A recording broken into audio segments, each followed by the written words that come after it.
नमस्कार दोस्तों, आज हम बात करेंगे 21वीं सदी के सबसे आकर्षक ऑलराउंडर एंड्रू साइमंड्स के बारे में। एंड्रू साइमंड्स अब हमारे बीच नहीं रहे।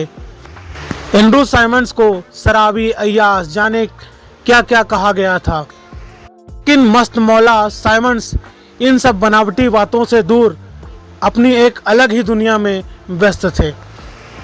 शेर की तरह क्रिकेट खेला और शानदार जिंदगी गुजारी, और आज बिना किसी को अलविदा कहे इस जिंदगी से रुखसत हो गए, जिनमें से कई दिल गम से भरे हुए हैं तो कई के आंखों में आंसू भरे हुए हैं।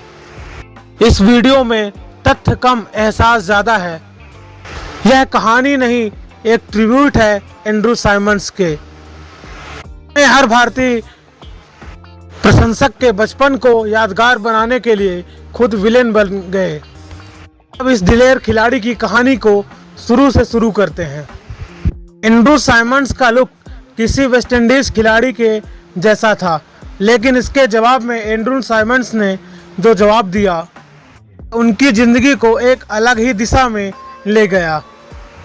दरअसल हकीकत यह है कि साल 1975 इंग्लैंड के बर्मिंघम में जन्मे उनके माता पिता में से एक कोई कैरेबियाई मूल के थे तो दूसरे यूरोप के थे। दोनों बायोलॉजिकल माता पिता थे।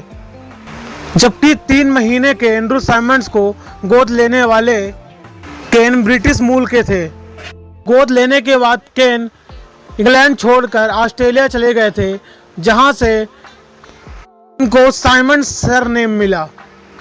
ऑस्ट्रेलिया की नागरिकता मिली।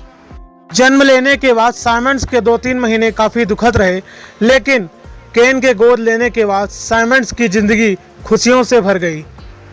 स्कूल से आने के बाद केन और साइमंड्स क्रिकेट, रग्बी खूब खेला करते थे। साथ ही साइमंड्स जब जूनियर लेवल पर वंडरर्स क्लब के लिए क्रिकेट खेला करते थे तो इन बाप बेटा की जोड़ी 270 किलोमीटर का सफ़र करके हफ्ते में 2 बार ट्रिप करते थे। सीधे शब्दों में कहे तो एंड्रू साइमंड्स अपने पिता से खूब मोहब्बत करते थे, और यही वजह रही कि साइमंड्स को रग्बी पसंद होने के बावजूद उन्होंने क्रिकेटिंग में अपना कैरियर बनाया, क्योंकि साइमंड्स के पिता क्रिकेट के दीवाने थे। ये पिता की दुआओं और साइमंड्स की जिद का नतीजा था कि मात्र 19 साल के साइमंड्स ने क्वींसलैंड के लिए प्रथम श्रेणी डेब्यू किया और अगले साल काउंटी चैंपियनशिप का हिस्सा बने, और इसी दौरान काउंटी मैच में सबसे ज़्यादा छक्कों का रिकॉर्ड बनाया। इसका रिकॉर्ड न्यूजीलैंड के कॉलिन मुनरो ने तोड़ा और 20 सालों बाद किसी खिलाड़ी के द्वारा तोड़ा गया था। साइमंड्स की इस ऐतिहासिक पारी ने दुनिया भर में उन्हें मशहूर कर दिया था, लेकिन 6 फुट 3 इंच के इस आक्रामक ऑलराउंडर को ऑस्ट्रेलिया के लिए क्रिकेट खेलने के लिए उनको 3 साल का समय लगा और 1998 आ गया था। डेब्यू करने के बाद औसत प्रदर्शन के चलते एंड्रू साइमंड्स को टीम में अंदर बाहर किया जाना लगा। साल 2003 में जब रिकी पॉन्टिंग ऑस्ट्रेलिया टीम के कप्तान बने तो उन्होंने साइमंड्स के चीते जैसी फुर्ती को फील्डिंग में, हाथी जैसी ताकत बैटिंग में, लोमड़ी जैसे दिमाग की गेंदबाजी में यूज करने की सोची। नतीजा रहा 2003 में साइमंड्स को ऑस्ट्रेलिया का खोज माना गया। पाकिस्तान के विरुद्ध लगाए गए उनके शतक को बेस्ट इनिंग काउंट किया गया। फिर क्या हुआ, विश्व कप में शानदार प्रदर्शन के चलते साइमंड्स की विश्व भर में तूती बोलने लगी थी। विपक्षी टीमें साइमंड्स के खिलाफ स्ट्रैटेजी बनाने लगी थी, जिसका असर रहा कि साइमंड्स का क्रिकेटिंग करियर का ग्राफ ऊपर चढ़ने लगा था। लेकिन फिर आया 2008 का वो सिडनी टेस्ट में मंकी गेट स्कैंडल ने साइमंड्स के क्रिकेटिंग करियर को पूरी तरह से प्रभावित किया। पहले साइमंड्स कई बार अनुशासनहीनता के चक्कर में बदनामी झेल चुके थे। सिडनी टेस्ट में हुए विवाद के बाद मानसिक तौर पर साइमंड्स को करारा झटका लगा था।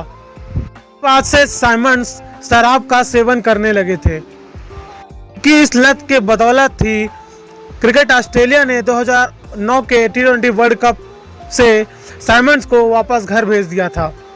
इसके बाद साइमंड्स के क्रिकेटिंग इंटरनेशनल करियर में ब्रेक लग गया, लेकिन इसके बाद साइमंड्स कई लीग क्रिकेट खेले। साल 2012 में परिवार को वक्त देने की बात को लेकर बोले, मैं अब क्रिकेट के सभी प्रारूपों से संन्यास लेता हूं।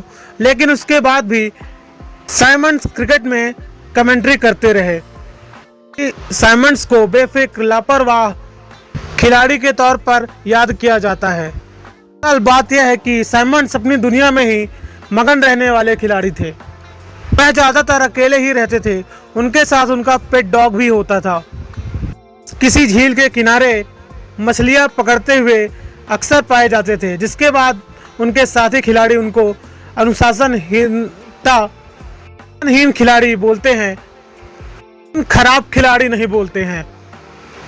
सबसे बड़ा सबूत यह है कि साल 2008-9 में यूकेनिया से प्रभावित बच्चों के लिए चैरिटी के लिए अपना डेडलॉक ट्रायल त्याग दिया था, जिसके बाद से साइमंड्स की एक अलग ही छवि छपी हुई है उनके फैंस के दिल में। ऐसी ही बातें हैं जो एंड्रू साइमंड्स को अन्य खिलाड़ियों से अलग बनाती है। 2008 सिडनी टेस्ट मंकी गेट कांड होने के बावजूद 2011 में बिग बॉस में शिरकत थे साइमंड्स, और अक्षय कुमार की पटियाला हाउस में उन्होंने अपना रोल निभाया था। लेकिन अब ये सब बातें यादें बनकर रह गई हैं। एंड्रू साइमंड्स अब हमारे बीच नहीं रहे हैं। वह एक शानदार खिलाड़ी रहे। यह साइमंड्स की कहानी नहीं बल्कि उनके लिए एक ट्रिब्यूट है। आपको वीडियो अच्छा लगा तो चैनल को सब्सक्राइब करें, नोटिफिकेशन घंटी बजाना बिल्कुल ना भूलें।